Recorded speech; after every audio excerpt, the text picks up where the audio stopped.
Assalamu alaikum wa rahmatullahi wa barakatuh. Emirembe gibere nammwe abatulaba n'abatuwuliriza. Tugenze kusesanga Mix Farm.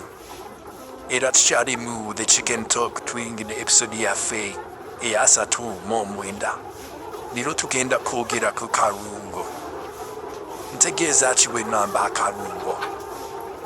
Zano concentrate tetukozesa akuwabatabu bisi netuleeta bless kasori wase ne brokeni etumikisinga mu mixes ne brand netuweekoko nga mukene simani busonko simani simani ani mina bena bitwakozesa okozesa mabeti busonko simanie kotoni sani flour soya ibina bina nga babitumikisingire ne batulya concentrate labinebe n'ebirungo byonna vitamins 14 nziza z'abasaddemu eteekako butesi kasoli broken ne blandi etukola nga bwe batugambye etuwa enkoko zaffe era kikitugenda okwogerako leero bulungi ki obukirimu na bubi ki obukirimu era obubi buvaawa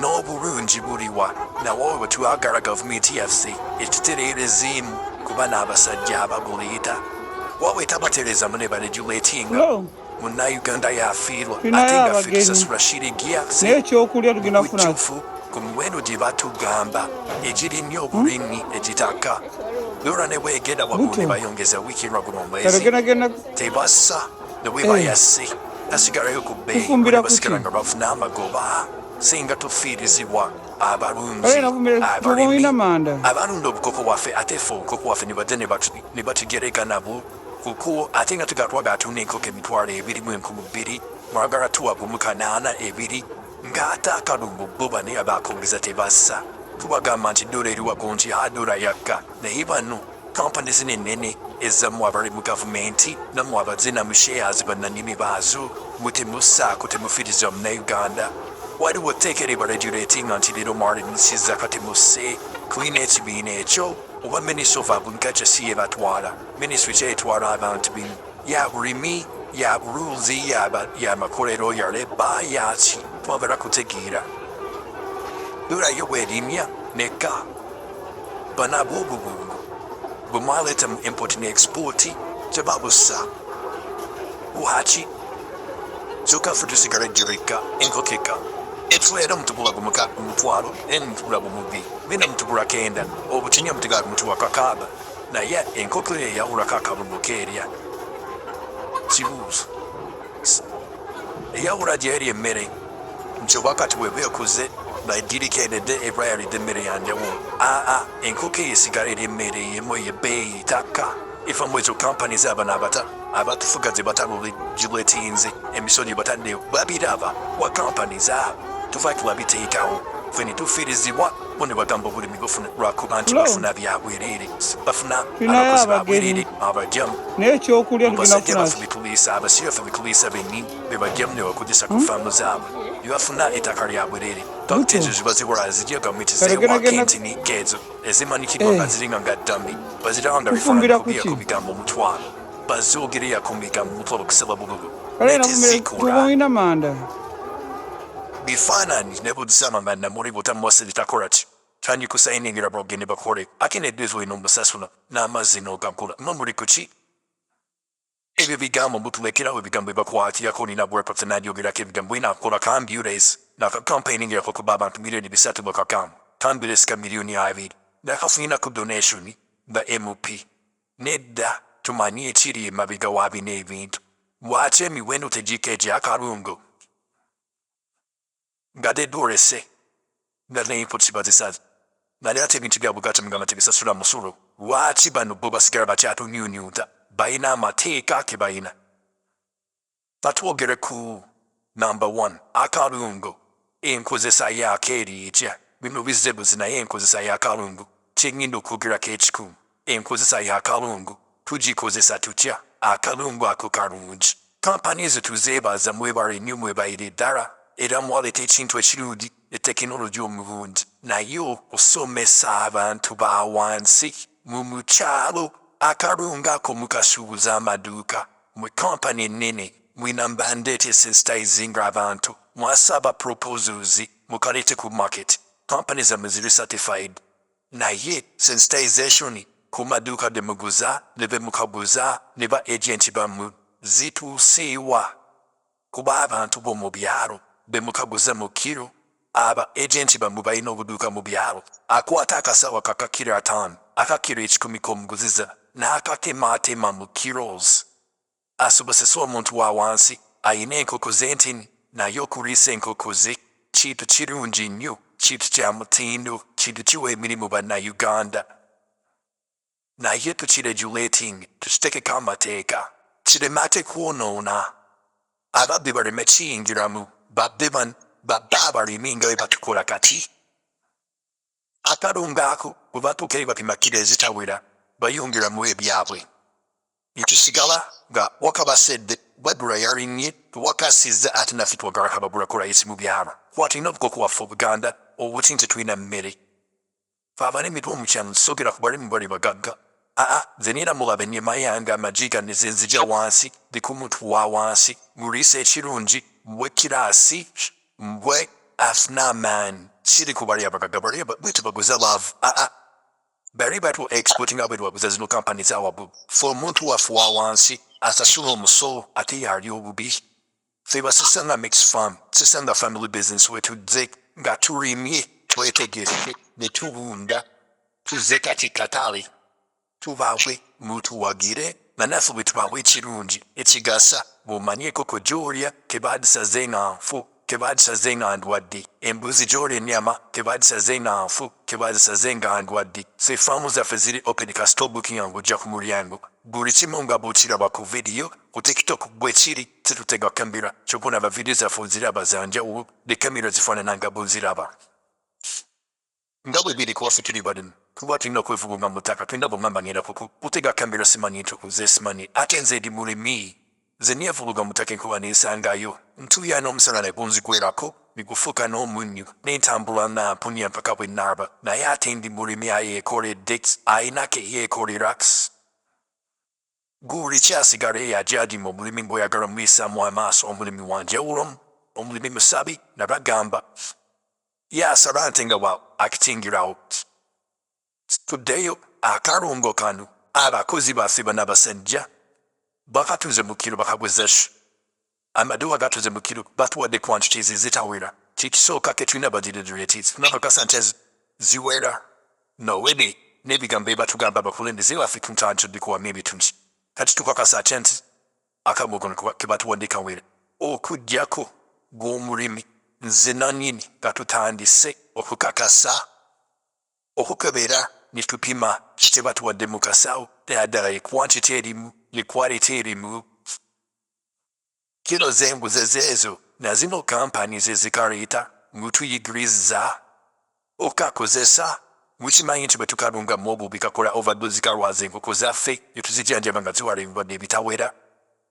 obugambo bwe mukawandiikako nga bukidi nga tekuliko bigambo mu Buganda biyigiriza Luganda abantu baffe b'omukyalo tebamanyi Luzungu ezo chemicals emuwandikako mu Luzungu olw'amaanyi HO2 simanyi biki COY tebalumanyi abakozi bange tebabimanyi okuggyako bano be tutrainize kati kusesa nga mixed farm tulina abakozi be tutraininga be tuyita ba certified farming assistant ne farming assistants abo betugezaako okusomesa gyakalungu oba kalimi kisinga bwe kati bw'oteeka mu kino ekisuka kirwaza kireeta kino era batwabanga enkoko eriweti sitegera nti wataddemu akabungo ka nseso lyadde ntini bino mubimanyi nga mubuga obulungu bwo bana abantu bakitoba bitula bitusomesa y'obulungu nga bungi ku maketi akatuufu keekaniwa abalina ekikola ekituufu kyekiriwa ekirina quantity quality ne content entuufu ministry ekulaganako ebyo eyingiza eya trade and export eyoba omutindo kalungo ki ke recommending sensitization kuba ebintu biyingira mu Uganda mu makubo mangi ag'enjawulo nga tebubimanyi na biri ku market naye waliwo ekibiina ekibinyuleetinga bwe kiba weekiri kyebikade kyebase baakisirisa baakikwata omuma oba kyafuna kyojja mu zino company omanyi Uganda bw'omwagala kusikambasis Netwagala Uganda empya nga tufa tuvumirirwa eggwanga lyaffe. Abantu bano tuve tubogereko mu abakozi ababakolera namukola ebitali bituufu mubaweeyo, kubanga omulimi agula eddagala effu, agula concentrate enfu, agula emmere enfu n'afiirizibwa, naye ye ssente ze azitunda mu matooke n'azitunda mu muwogo agiraga kangezeeko obukuku. Market mumuwe ebifu emuwa abaveeti abatatu, abaveeti tebabeerayo nimumuguze buli mwanyira kuwa veeti ajja kujja ku farm ng'amazima mukimanyi. Veeti omali overwhelmed ne clients tajja kujja naye mumufa seero. Muna Uganda gavumenti olambiddewo omulimi ono atafunye after services ze zimala. We've had previnze sente ze ne bamusuubiza by'atafunye. He was or she was told lies for them to make a said. Who is accounted? Do we have laws to punish those who are responsible for that? That law is there, but it should be implemented. It works. The brokers, the farmers, when abasomesa balu n'abatuzanya kiyitimu. It goes back to these people who sell these concentrates down. They don't teach us enough. They tell us lies and they give us different things. Ngaba n'abasomesa batubuulira kironyo gifuna bwendegenda kobwesi ne bweti bw'omala okusaininga abagamba birala bw'otandika omukubira tabakwata batandika okuzannya obuzannyo era amagoba gaabwe galya n'entresi zaabwe erinnya omubalaga bagamba banka situtya nti banka kebaziwaabira. Banka ziwaabizibwa era bw'owaabira banka bw'otirako n'amannyo g'abakozi wansi ababikoze. Tubawaabira naye tubawaabirabo. Commercial coach zimanyibwa nazo bebagadda bazitulya amateeka gayina batini mu ngalo naye tuveeyo mu Uganda yaffe empya etandika tutuuse bino tukulaba abantu batukyayi batunyiigi wansonga tiffe n'ababadde babimanyi n'abategeera bakulu baffe bakadde baffe abo baatusookawo bajjajjaffe musirise mutya ki temugenda kufa nze ndabake musemberedde twogere tutereeze eggwanga lyaffe. Omulimi akaawa omulimi ableedinga, omulunzi akaawa omulunzi ableedinga. Tebatuyigiriza abakozi baffe tebamanyi kulunga kumikisinga kalumbu kano. Obugambo obuliko butidi tebwina mu nnimi zonna mu Buswahili, mu Luganda, mu Zulu nedda tebatuwandiikya nsi.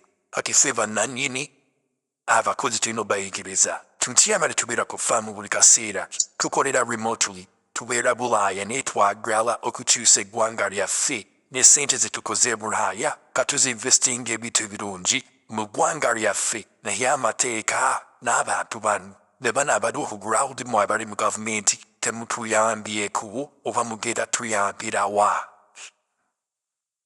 We need a change. Omulimi alumisibwa. A farmer is bleeding because these concentrates, if we're not taught properly, when you give a lot, they bring diseases. So those are the diseases we face in chickens now. They're telling you it's flu. You're treating flu with all types of medication. Flu is not healing. It's the reaction of the concentrate, which is overdosing. They're giving it too much or giving it less.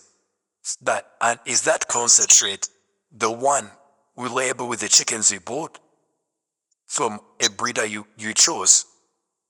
That breeder, they concentrate on if they give you this chicken, this type of chicken, like, let me speak about the chickens I get from that. I know which type of concentrate I have to buy. I know which type of clinics I have to buy. I know which one.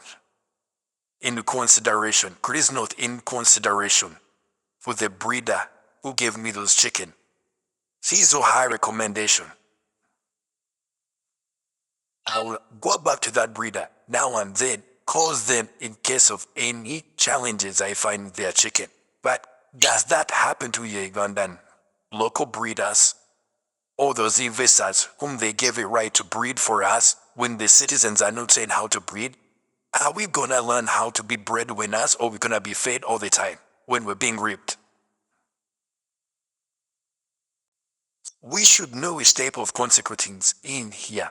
Education. We have tried to go to school, but now with this sensitization, knowledge needs to be shared. Networking needs to be widened.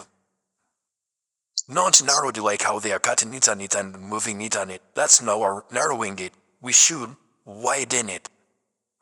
Now, let us look to these concentrates. Their advantages, they're really good, they are saving, they're efficient. You can scale from them when you use them rightly. Salute to those companies which have good concentrates. I told you 2026, we're gonna come out saying this is a good concentrate, this is not. This is not working, this is not the content which is inside. That is 2026. Because for us as a Sanomist farm, we handle. We're gonna buy it and apply it. And test it. We have been doing this. We know. We have videos already. We have everything already. It's time to get it to know the right people who sell the right products. Bandisha abatunde dagare poof nerimera ebituufu ne concentrate ennungi n'akalungu akalungi. Tubamanye kulimera obulabulika muketasanga. Ngenda kuvaayo ze babulinze kusesa mabisi farm kozesa fano kalungu. Kakula bwe kati ne bwe kati ku nkoko era fano kali bwe kati. Kano nakagezaako n'ekimi kye kakula nga kiri proven. Nga tulabako. Twekerawo tukuba ebigambo abantu batuguza nnyo ebikyamu ku maka bitono na ssente zaffe ze tuggya ewala ate tugula bikyamu. Tuyigiriza abakozi bubalunga akalombo konna kamu buteekamu akangi bw'akatini kalwaza enkoko. Bate oba oyonoona ssente.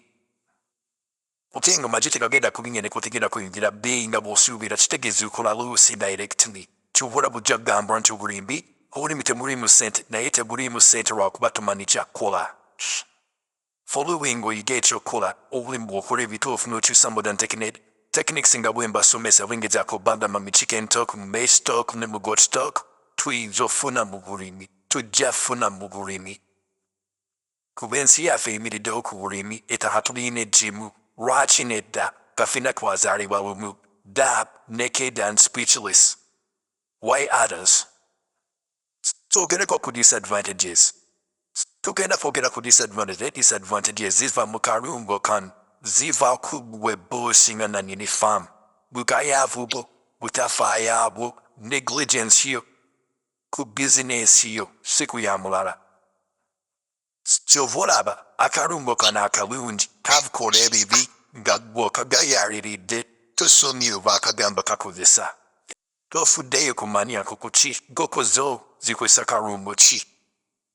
Tofuddeyo kusomesa bakozi bo bwe bakayiwa omukozi agenda kuva eri akooye wateeka wali ensawo edipimye ayuma bw'ayagala yafapa kuteekayo bw'ajja teekamu ekiija ennyo oba ekitamala olwo kola olumu bateekemu ekimala ati bw'onoobeera mu ebyo na bizinesi ozannyiramu ozannyire up and down olwo wajja mu bizinensi wajja gezesa sente wasikira nsikire oba zo wazikula kuba byonna binobeera ne perspective ng'ogamba. In which contest that this one decide to lose her money or his money?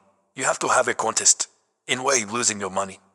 Because there are people who decide to be poor when it's them, they need it that way. It is okay.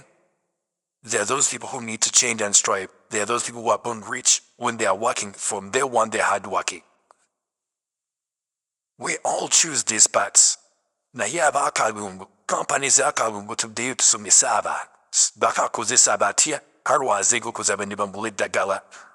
Government aba regulating companies and mujazuwa license. Muzuwa license mu nkukutu. Gye mubeera eyo, gye muteeseza, mufolo wiiga ebibawa abantu emmere eddamu ne mugirya. Mubikola mufuna ssente ekini mugaba license naye geddabbing. Ebisanga abaana bammwe ku masomero, babalidde ebintu ebikyamu, ebintu ebituufu emitafolowinze, akalungu spending a sente nnyingi, omulimi wa spending a sente nnyingi n'atafuna musitegeeza school fees agenda kusasula, ebisuula ajja kusasula mu budde. Tuddayo manera esinga yo yeefiirizibwa naye nga teffe tufiirizibwa waffe twalonda abantu abali bufuzi batufuga obulungi ne basalawo okufuga kye baagala. Tulina okweberera mu Bannayuganda ffe ng'abalimi tulonde ki kye tulina okufuuyira, kye tulina okulunda nawe bwe tugya ebintu byaffe nabukyaba tulina obikoze. Bw'oba tategedde ng'ogula emmere bagikugulidde buze emirundi 3 bakulikodinga enneka audio gendeddeyo kawulirize ewaka.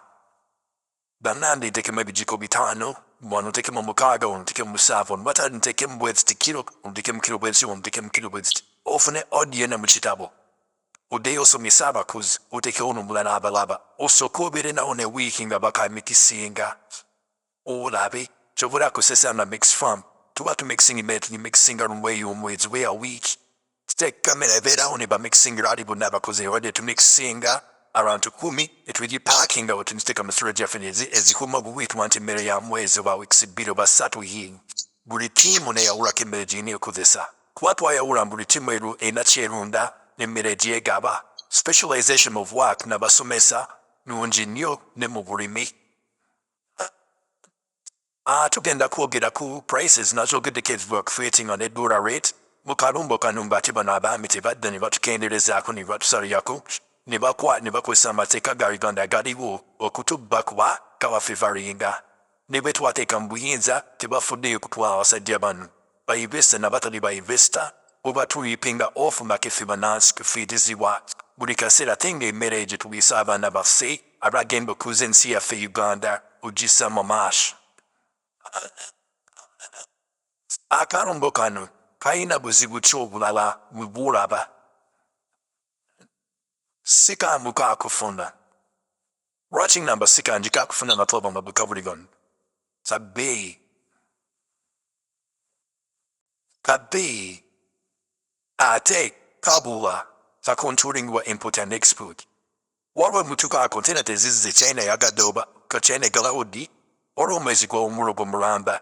Mugumani abashuwas. Emere muba mina jistoking oro kuyana bakubira ba company no nene mere gina kubwe wari bookinzi. No abadisiba busibi bajizengiring ye bay.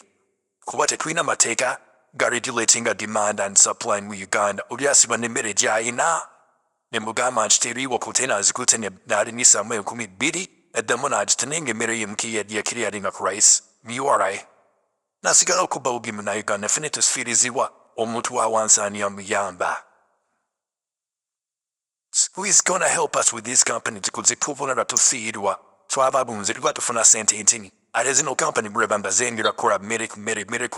Beta brandi ku blind. Owoku wanti gapu ezirezibwa omuntu wa wansi. Chuvura bazibula okwina. Oburungu obundiza kajite potani ganduza na pray pu bill basat. Kwina no the tape is you at atan. Owoku wanti market witori mateka gabba omuntu wa wansi odeta kontorima. Biomakula obutaina quality obina quality. Oburaze obutarwaza. Bobata pimo bapimye luminarita ku market. Na yetu wa. Femutureje tuwaba ntuwara one. Wherever orders that you know written complaints, committed batua, etakura. Notice saying cook minute. Tubafuga bogatu or not to some minute. Did ya coins wa no gumira kwe and coco badezitu piko move kombobe. Coco zibikira ko 80 passing. Abalogas wikira ko 90. Wa karungu otokatu sara baku gambi bitakwata kana. Tuwa fayonga bwe bush kuzura chituf. What can you know asura omulimo gwe mubuvunanyizibwa bwabo? Obutafaayo kulisa nkoko zo. Ndake Mukama Katonda abusaba omulimu guno. Nenye ebitonde ebyolesa bya Mukama Katonda. Noonya ekituufu obiriisa obutuufu osobola ofunamu ssente. Muffe twagala ssente zigwe bwe twagala butafaayo ati tofuni. Munaigana manchimo complaining, hopefully tukyuse that mindset. Let us change whatever tibititamu kikyuse. Omuntu bw'asanga kituufu. Bosanga to ingwiti ya disimwa to complaining a disimure. Ganda different mo mukisa tena kuogira. Tambur no yagara koraganti okuzenyu chimucha amani nedda. Tuluwa kuyambargana, tujitu yambargani, sharing a vidieno umbrella, tuabe tipsism wona na mwevi okwiga mubino.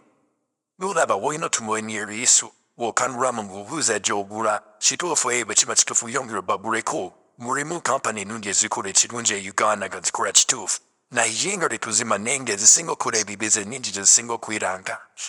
Tuzurenga fabari nwoje tukurebi nkugyatse, okusinzira kufamu yu, nichiwayangara nichiwa 70 Mukama Katonda akuwe. Tuzureche tugudisa abantu ase, kuwa mbwino betufuira, ne betukura, bitulisa abaana baffe, n'abantu ase, abasitizeni ba Uganda, n'abaana baffe abagenda gikulimbira mu maaso. Patukyuse omutindo guno, tubwehinyeresa generational cause, kuneti chipia, mu Uganda ya Thibia, for good and my country, salute to all my daughters and sons. This is Sanga Araz, Assalam, alaikum, wa rahmatullahi, wa barakatuhu, Daddy loves you, so much.